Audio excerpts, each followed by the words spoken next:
안녕하세요. 저는 30 중반 초보 엄마입니다.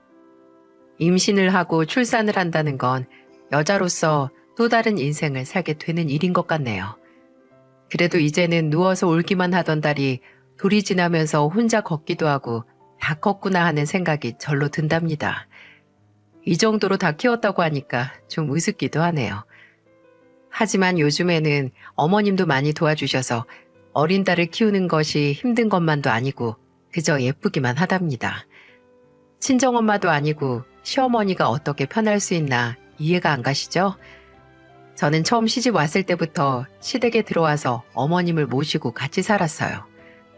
매일매일이 전쟁 같았고 내가 왜 이런 결혼을 했나 후회할 때가 한두 번이 아니었죠. 지금이야 어머님도 저에게 잘해주고 남편도 중간에서 다리 역할을 잘하고 있지만 온전하게 살기까지 여러 일이 많았어요. 어머님께 미운 털 제대로 박혔던 저는 숨만 쉬어도 어머님께 타박듣던 때가 있었습니다. 못생긴 며느리가 제삿날에 병난다고 하죠. 아무리 잘 지내보려고 노력을 해도 어머님께 인정받기란 쉽지 않았어요. 제가 왜 시댁이라는 호랑이 굴에서 살게 됐는지 지금부터 사연 한번 풀어보겠습니다. 남편과는 사내 커플로 만나게 됐어요. 보험회사의 내근직이었던 저와 남편은 비밀 연애를 하다가 결혼까지 이어졌어요. 회사에서 아무리 비밀로 연애를 한다고 해도 회사 사람들 중에 모르는 사람이 있었겠어요. 결혼한다고 남편과 제가 회사에 청첩장을 돌렸을 때 직원들도 모두 잘 어울린다면서 축하를 해주더군요. 예비시댁은 아버님이 일찍 돌아가시면서 어머님과 남편 그리고 도련님 이렇게 세 식구뿐이었어요.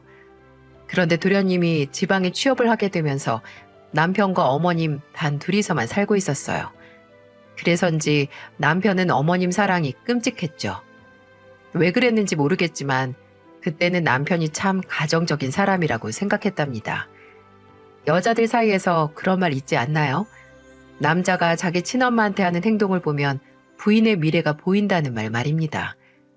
어머니한테 잘하는 남자가 부인한테도 잘한다는 말인데 저는 남편을 보면서 행복한 가정을 만들게 될 줄 알았어요. 그런데 어머님이 제게 생각지도 못한 제안을 하기 전까지 말입니다. 어머님은 딸이 없어서 저를 딸처럼 생각하신다면서 결혼 전부터 저를 엄청 각별하게 챙겨주셨어요. 결혼 전부터 개인적으로 연락을 하면서 지낼 정도였으니까요. 제 생일에도 어머님은 먼저 연락을 하셔서 제게 즐거운 목소리로 말씀하셨죠. 우리 며느리 오늘 생일이지? 내가 작은 선물 진욱이 출근할 때 줬으니까 이따가 확인해봐. 축하한다, 우리 며느리. 감사해요, 어머님. 안 챙겨주셔도 되는데 정말 감사해요. 우리 지영이는 내가 챙겨야지. 이제 내 자식 같은 며느리인데. 어머님은 이렇게 결혼 전부터 저를 우리 며느리라고 부르시면서 세심하게 챙겨주셨어요. 그래서 저는 어머님과 거리낌 없이 가까이 지낼 수 있었고요. 친구들도 시어머니 부럽다면서 제일 부러워했었습니다. 그러던 어느 날 순조롭게 결혼 준비를 하던 중에 남편한테 뜻밖의 이야기를 듣게 됐어요. 신혼집을 어떻게 할지 대화를 하는데 남편이 제게 조심스러운 목소리로 말하더군요. 우리 신혼집 따로 구하지 말고 우리 엄마 모시고 같이 사는 거 어때? 엄마도 당신 많이 좋아하고 당신도 우리 엄마 좋아하잖아. 그렇긴 한데 그래도 어머님이랑 같이 산다는 생각을 안 해봐서. 우리 엄마도 나 장가 보내고 나면 외로울 것 같다고 자꾸 말씀하시기도 하고 당신이랑 같이 살면 어떠냐고 하시길래 우선 생각 좀 해봐. 저는 갑작스러운 남편의 제안에 당황할 수밖에 없었어요. 솔직히 어머님이랑 친하게 지내는 거랑 같이 사는 건 완전히 다른 문제 아닌가요? 아무리 생각해도 제가 잘 살 수 있을까 걱정이 앞서기 시작하더군요.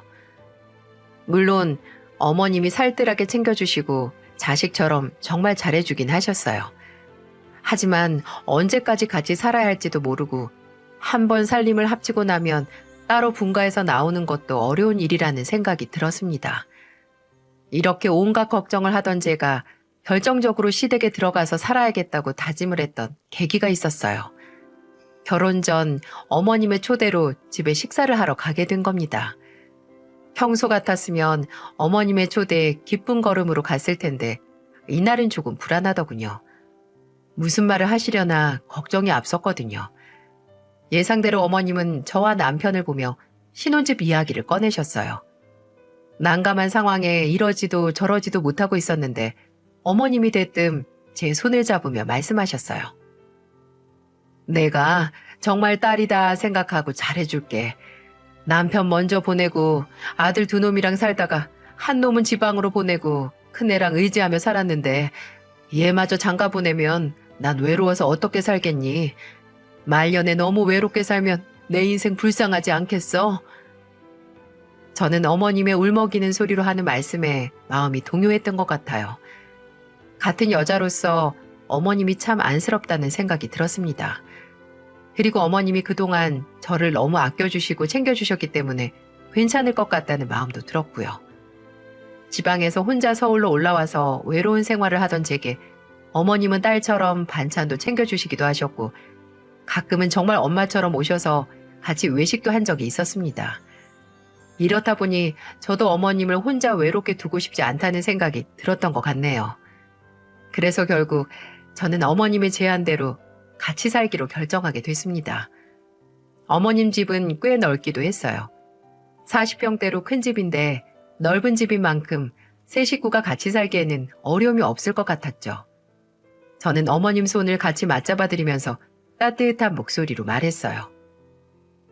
조금 부족한 며느리라도 잘 부탁드릴게요. 그래도 못난 며느리 안 되게 제가 잘할게요. 같이 살면서 열심히 보고 배울게요. 내가 더 잘 부탁해야지. 고맙다, 고마워. 나 시집살이 같은 거 모르는 사람이야. 나도 잘 부탁한다, 지영아. 어머님과 제가 손을 맞잡으면서 앞으로의 미래를 다짐했습니다. 한참을 제 손을 어루만지면서 어머님은 어려운 결정이었을 텐데 선뜻 같이 살겠다고 해줘서 고맙다고 말씀하셨어요. 저는 정말 어머님과 잘 살 수 있을 거라는 생각이 확신으로 다가왔습니다. 그날 어머님 댁에 들어가서 같이 살기로 한 뒤 즐거운 저녁 식사를 마치고 집을 나왔어요. 남편도 제 결정에 한 걱정 던 듯한 편안한 얼굴을 하고 있더군요. 그리고는 엘리베이터를 기다리던 저를 보면서 단호한 목소리로 남편이 말했어요. 내가 당신 손에 물 한 방울 안 묻히게 정말 잘할게. 당신이 어렵게 내린 결정인데 내가 정말 잘할게. 그리고 혹시 엄마랑 무슨 일 생기더라도 꼭 내가 책임지고 막아줄 거야. 당연하지. 나 당신만 믿고 어머님 댁에 들어가는 거야. 그러니까 당신도 정말 잘해야 된다. 내가 장가 하나는 정말 잘 간 것 같아. 지영아, 진짜 사랑해. 남편은 제게 정말 잘하겠다면서 신신당부를 하더라고요.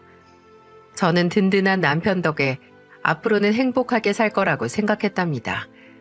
하지만 제가 철석같이 믿었던 남편은 그야말로 남의 편이었어요.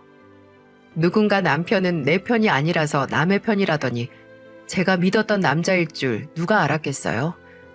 순조롭게 흘러갈 줄 알았던 제 결혼 생활은 시작과 동시에 새로운 국면을 맞이하고 있었어요.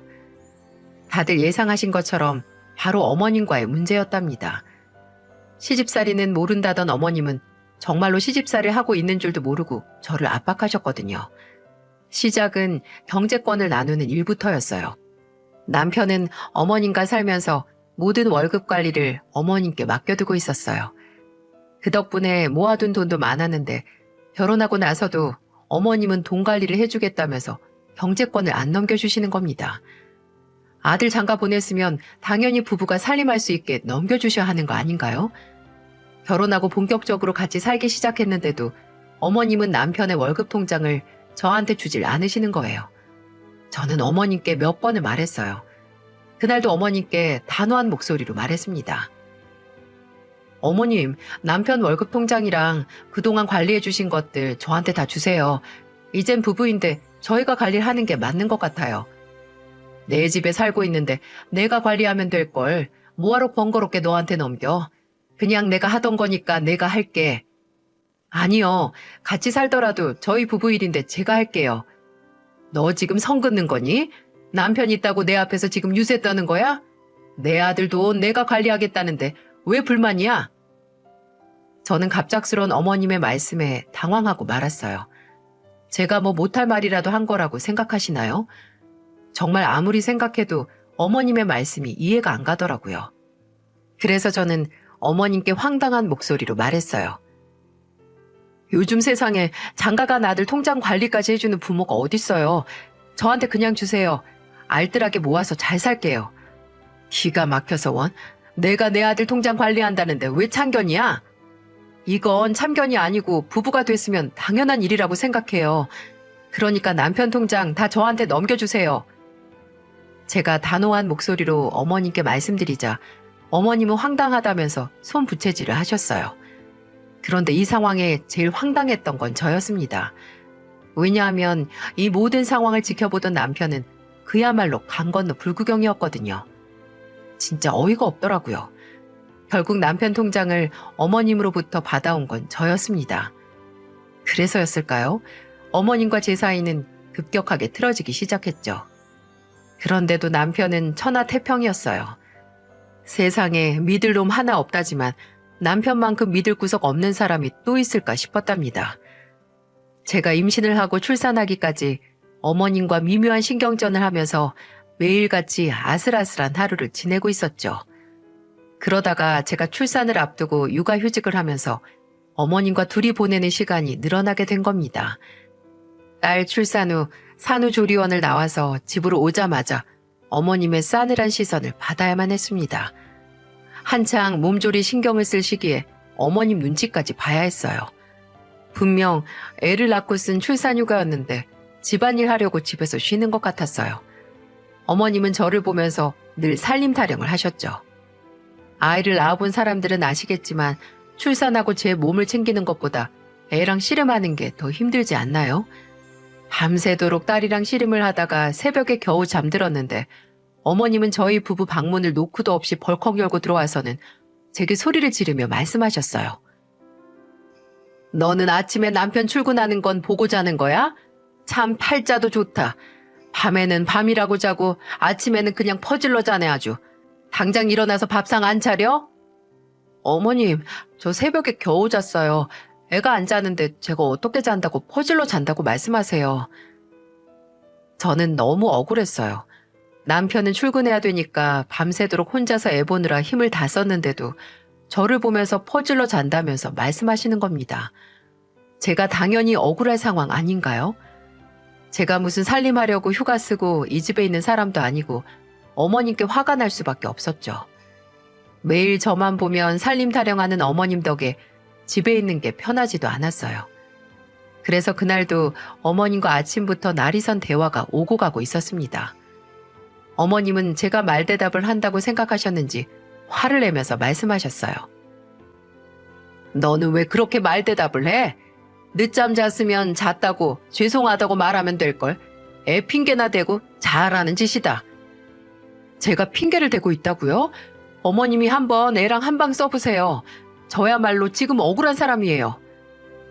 제가 어머님께 우는 애를 들이밀면서 화를 내자 어머님은 도망치듯 방을 나가셨어요. 안 그래도 잠을 안 자고 울기만 하는 애랑 씨름하다가 죽을 맛인데 어머님 덕에 머리가 울리는 것 같았어요. 이건 맛보기에 불과한 일이었습니다. 애 때문에 정신없는 며느리를 보고도 어머님은 저를 보고 늘 잔소리를 늘어놓으셨어요. 시집살이 하려면 벙어리 3년, 귀머거리 3년 해야 된다는 말이 왜 생겼는지 알 것 같더라고요. 글쎄, 애 젖을 먹이느라 밥도 물에 말아서 대충 먹어 치우는 저를 보면서도 어머님은 제게 화를 내면서 말씀하셨어요. 애 낳고 한 달이 지났는데 주방 살림이 이게 뭐냐? 설거지도 제때제때 안 하고 청소기는 언제 돌렸는지 기억도 안 나지? 대체 집에서 놀고 먹는 애가 왜 그렇게 게을러? 정말 황당하지 않나요? 혹시 제 사연을 듣고 계시는 분들 중에 주변에 출산한 딸이나 며느리가 있다면 편해 보이시던가요? 애가 태어나고 한 달째면 정말 손이 많이 가는 때인데도 어머님은 뭐 하나 도와준 적이 없으셨어요. 그리고는 매번 살림이 엉망이라면서 타박하시는 거예요. 저도 매일 듣다 그날은 너무 억울해서 어머님께 한마디 했습니다. 설거지 쌓인 거 제가 먹은 거 하나도 없어요. 어머님이 그 정도는 좀 하실 수 있는 거 아니세요? 저는 애 먹이고 입히고 재우느라고 제 입으로 뭐가 들어갔는지 기억도 안 난다고요. 제가 할 일은 알아서 할 테니까 어머님도 좀 도와주세요. 제가 힘이 쭉 빠진 목소리로 어머님께 말하자 어머님도 할 말이 없으셨는지 그냥 방으로 들어가셨어요. 어머님 뒷모습을 보는데 대체 언제까지 이래야 되나 머리가 아파왔어요. 그런데 상황이 이 지경까지 왔는데도 남편은 천하태평이었죠. 아무리 어머님과 있던 일들을 털어놔도 남편은 잘 대화로 풀어보라고 남의 얘기하듯 듣는 겁니다. 남편은 무슨 말을 해도 금방 괜찮아질 거라면서 말하는 거예요. 진짜 결혼 전 내 남편이 맞나 싶었답니다. 그렇다고 시간이 흘러서 괜찮아진 게 있는 줄 아시나요? 괜찮아지기는커녕 어머님의 의심은 날이 갈수록 심해져만 갔습니다. 제가 정말 집에서 팔자 좋게 놀고 먹기만 했다면 억울하지라도 않았을 거예요. 하루 종일 울던 애를 겨우 재우고 거실에 앉아 있는데 어머님이 저를 보면서 할 말이 있다는 듯 다가오셨어요. 딱 봐도 제게 또 무슨 트집을 잡으려고 왔구나 싶었죠. 어머님은 제 앞에서 팔짱을 끼고 서서 저에게 쏘아붙이듯이 말씀하셨어요. 나한테 가져간 우리 아들 통장 좀 이리 줘봐. 얼마나 관리 잘했나 보게. 살림도 엉망인데 통장 관리는 잘하는지 내가 봐야 할 거 아니야? 걱정 마세요. 저도 돈 관리 잘하고 있어요. 그러니까 한번 보자니까. 이리 내놔봐. 내가 내 두 눈으로 봐야겠으니까. 무슨 유치원 다녀온 애가 엄마한테 알림장 검사라도 받듯이 통장 내놓으라면서 화를 내시는 거예요. 그리고는 제게 통장 보여달라고 악을 쓰시는 게 기가 막히더군요. 정말 저를 다채롭게 시집살이를 시키면서 괴롭히셨죠. 시집살이 모른다던 어머님은 어디서 배워라도 오신 것처럼 저한테 집요하게 화를 내셨습니다. 그래서 저는 결국 어머님께 핸드폰을 열어서 통장 내역과 적금들을 보여줬어요. 그런데 어머님은 저를 노려보며 말씀하셨어요. 아니 너는 왜 이것밖에 못 모았어? 나는 우리 아들 통장 관리해줄 때 이 정도는 몇 달 만에 모았어. 돈을 어디다가 빼돌리고 있는지 알 턱이 있나? 돈을 빼돌린다뇨? 어머님, 저희 지금 어머님까지 해서 세 식구 살림이에요. 거기다가 딸도 이제 막 태어나서 한 달 생활비가 얼마나 나가는 줄 아세요? 어머님이 먹고 입는 비용도 포함을 하셔야죠. 어머님은 저한테 글쎄 돈을 어디 빼돌리냐며 의심을 하셨어요. 진짜 소리라도 지르고 싶은 걸 겨우 참았네요. 어머님 생활비까지 생각하면 당연한 건데도 저한테 괜한 오해를 하는 게 이해가 안 가더군요. 결국 눈앞에 보여드리고도 괜한 오해를 받고 나니까 화가 났습니다. 그래서 저도 어머님께 똑바로 말씀을 드렸어요. 그랬더니 어머님은 제게 더 심한 말로 반격을 하시더군요. 지금도 귓가에 생생하게 들리는 것만 같아요. 어머님은 제가 보여드린 통장 조회 내역을 보더니 핸드폰을 저한테 다시 건네면서 말씀하셨습니다. 농사 짓는 집안 딸이라 돈 빼돌리나 했지. 예단비도 없이 몸만 딸랑 시집 왔으면 돈 관리라도 잘해야지. 예물 예단 생략하기로 한 거 어머님이랑 협의한 거잖아요. 그 얘기를 왜 뜬금없이 꺼내세요. 그리고 저 돈 빼돌리고 그런지 못해요. 무슨 말만 하면 대들기나 하고 네가 그러니까 안 들어도 될 소리를 듣고 사는 거야. 어머니도 저한테 안 해야 될 말만 안 하셨어도 저도 이렇게 대들면서 말씀 안 드려요. 저는 끝까지 어머니께 마지막 한마디까지 하면서 응어리를 쏟아냈어요. 이렇게 한다고 제 속은 편했겠습니까? 어째 어머님이랑 대화를 할수록 속은 가깝해져만 갔답니다. 그런데 이런 제 속도 모르고 어머님은 점점 더 이상한 고집이 늘어만 가더라고요. 여기에 한 몫을 했던 건 남편이었고요. 남편이 양말을 다 뒤집어서 넣어놨길래 남편을 보면서 말했습니다. 양말을 왜 다 뒤집어서 벗었어? 내가 똑바로 벗어두라고 했잖아. 이게 다 2번 손가게 하는 일이라니까. 아, 맞다. 내가 또 깜빡했네. 미안해. 내가 다시 제대로 해둘게.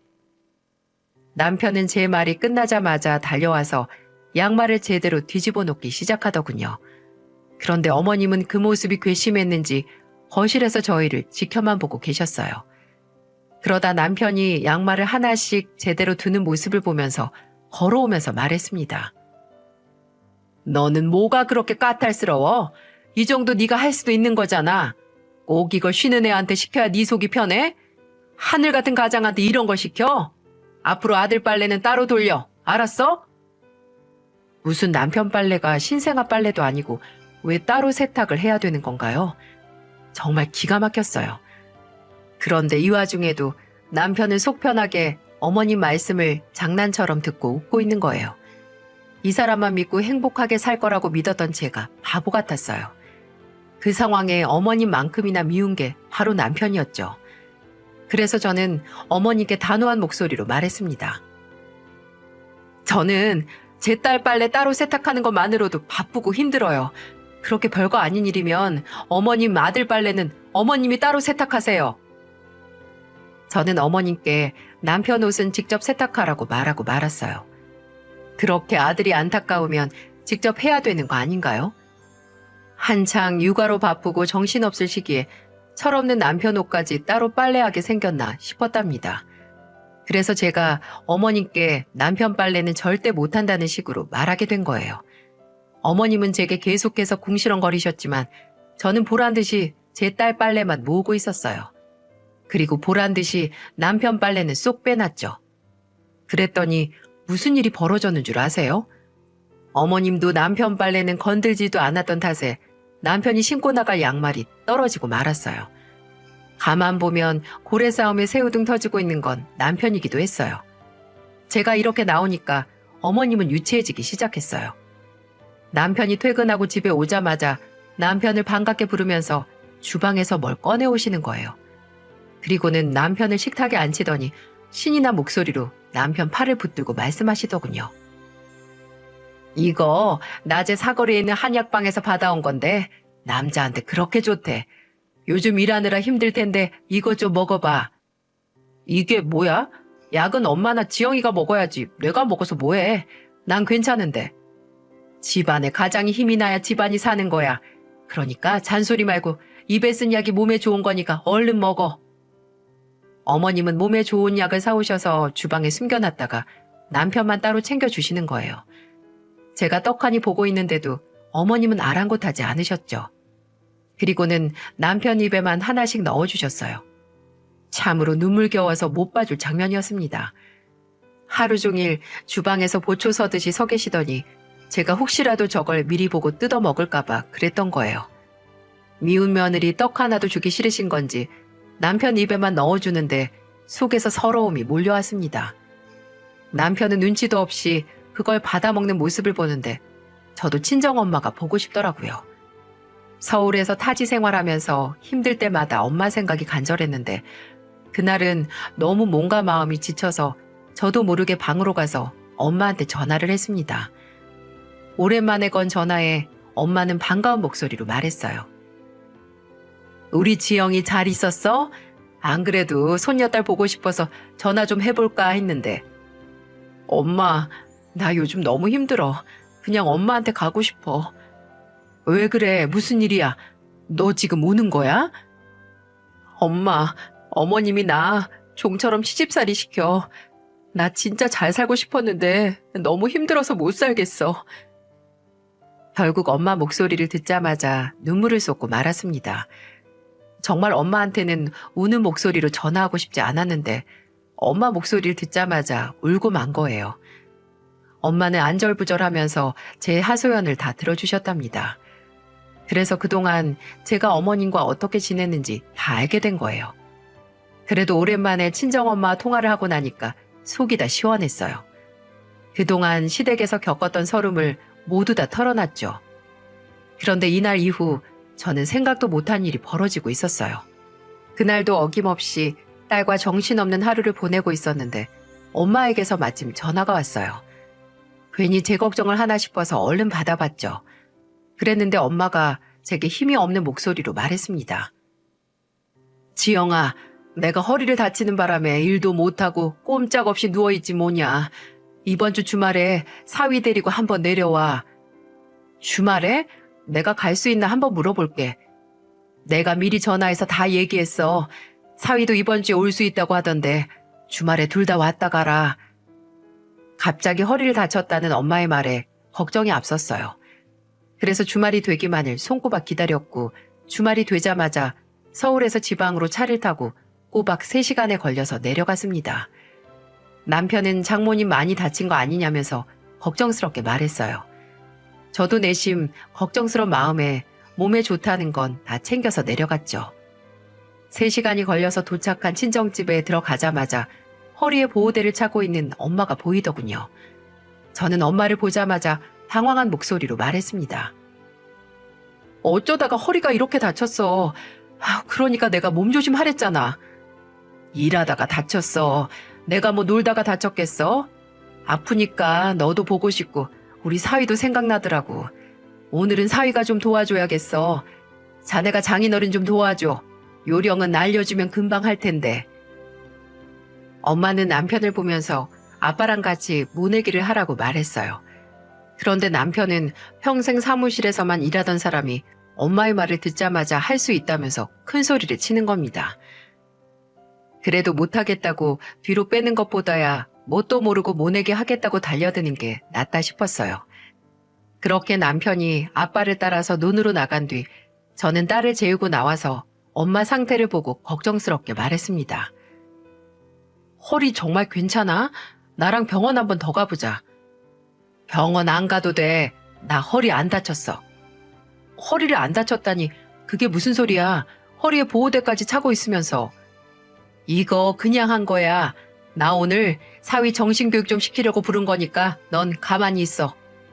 호랑이 굴로 내 딸 데리고 들어갔으면 중간에서 행동을 똑바로 해야 될 거 아니야. 자기 엄마 어쩌지도 못하고 내 딸 눈에서 눈물만 쏙 빼는 놈. 내가 오늘 제대로 정신 차리게 만들 거야.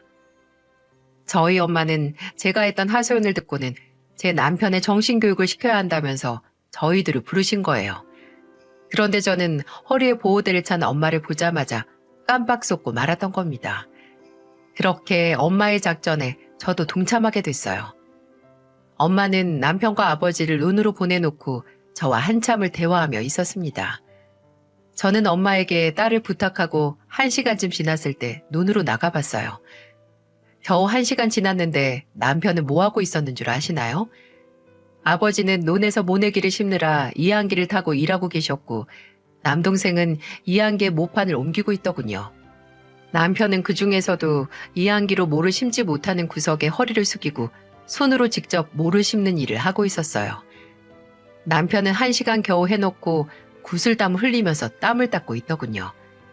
누가 보면 논에 있는 모는 다 남편이 심는 줄 알 정도로 혼자서 녹초가 된 채로 있는 게 아니겠어요?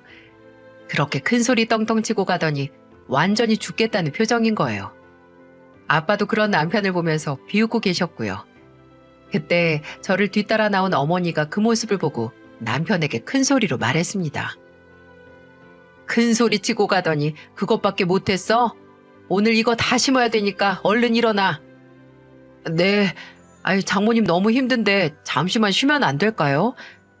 쉴 틈이 어딨어. 자네 장인은 뭐 편해서 계속 일하고 있겠어? 얼른 움직여, 얼른 일해. 저는 엄마가 남편에게 호통을 치자 그 모습이 너무 웃기고 통쾌했어요. 이제야 정말 내 편을 만난 것처럼 든든하더라고요. 엄마는 남편이 헥헥거리면서 일을 하는 모습을 보면서 저랑 같이 한참을 웃었네요. 그리고는 엄마는 핸드폰을 꺼내서 남편이 모를 심으면서 힘들어 죽겠다는 표정을 짓는 모습을 찍기 시작했어요. 논 구석구석을 누비면서 직접 손으로 모를 심는 남편의 모습은 멀리서 봐도 아주 힘들어 보였죠. 저는 엄마가 그 사진을 찍어서 어디다 쓰려고 그러나 했는데 사진과 영상을 시어머니에게 전송한 겁니다. 원래 결혼 전에는 어머님이 저를 아껴주신 만큼 친정엄마와도 종종 연락하면서 지냈기 때문에 서로 번호를 잘 알고 있었어요. 그래서 그날 남편이 얼마나 고생 중인지 엄마가 직접 시어머니께 전송을 해서 어머님도 알게 되고 말았습니다. 사진과 영상을 보내자마자 어머님은 저희 엄마한테 전화해서 노발대발 화를 내면서 말했어요. 지금 우리 아들 불러서 뭘 시키는 거예요? 사돈, 아프다더니 머리가 어떻게 된 거 아니에요? 그런 게 아니고서야 우리 아들을 저렇게 고생시키게 만들면 어떡해요? 네, 제가 사위 불러서 일 좀 시켰어요. 왜 저는 안 됩니까? 그동안 우리 딸 옆에 끼고서 그렇게 일을 시켰으면 나도 이 정도쯤은 할 수 있는 거죠. 내가 정말 우리 딸한테 그동안 시집에서 살았던 얘기 듣고 마음이 아파서 밤잠도 설쳤어요. 그럼 시집 온 며느리가 그 정도 감수하고 살아야죠. 지금 그 정도 힘들었다고 우리 아들을 저렇게 땡볕에서 일을 시키시는 거예요? 우리 딸 괴롭히면 저도 사위 불러서 일 시키면서 괴롭힐 거예요. 그러니까 앞으로 한 번만 더 내 딸 괴롭히기만 해봐요. 나는 이것보다 더한 것도 시킬 수 있는 사람이니까. 엄마는 시어머니에게 소리를 지르면서 할 말을 쏟아내고 전화를 끊어버리더군요. 저는 엄마를 보자 세상에 천군만마를 얻은 듯 어깨가 으쓱해졌어요. 그동안 어머님의 핍박과 무시에 제가 많이 지쳐 있었나 봅니다. 엄마의 계획대로 남편은 그날 하루 종일 허리 한번 제대로 못 펴고 모내기 일을 했어요. 그렇다고 어머님처럼 좋은 건 친자식만 챙기지 않고 남편도 불러서 밥을 한 상 차려줬습니다. 오랜만에 남동생까지 모여서 삼겹살을 먹게 됐어요. 하루 종일 고생했던 아빠도 그날 온 가족이 모여서 즐거워 보이셨어요. 남동생도 엄마의 부름을 받고 올라와서 일한다고 고생했더니 술도 달다면서 즐겁게 말하더군요. 남편은 저녁까지도 몸이 아픈지 죽을 상을 하고 앉아 있었어요.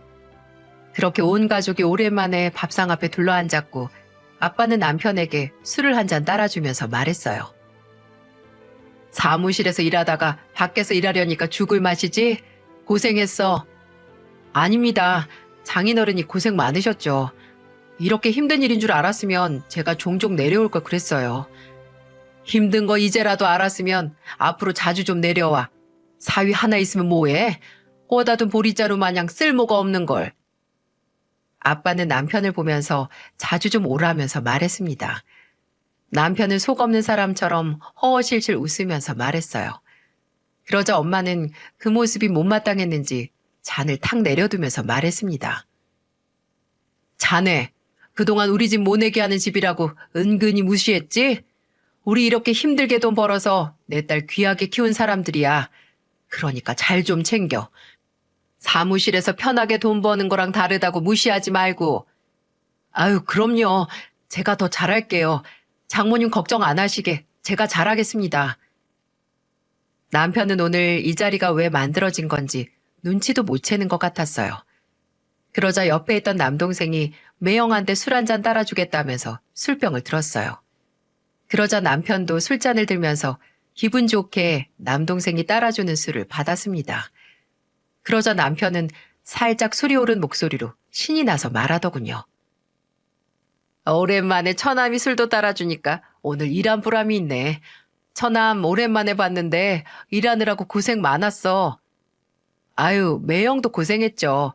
그런데 일은 여기 내려와서만 하시나 봐요. 집에서도 할 일을 잘 하셔야 할 텐데. 무슨 일? 내가 회사 다니느라고 집안일 신경 쓸 틈이 없어. 너무 바빠. 아무리 바빠도 우리 누나가 어떻게 지내는지는 잘 봐야죠. 원래 고부 갈등은 남편이 하는 만큼 쉽게 풀릴 수 있는 거예요.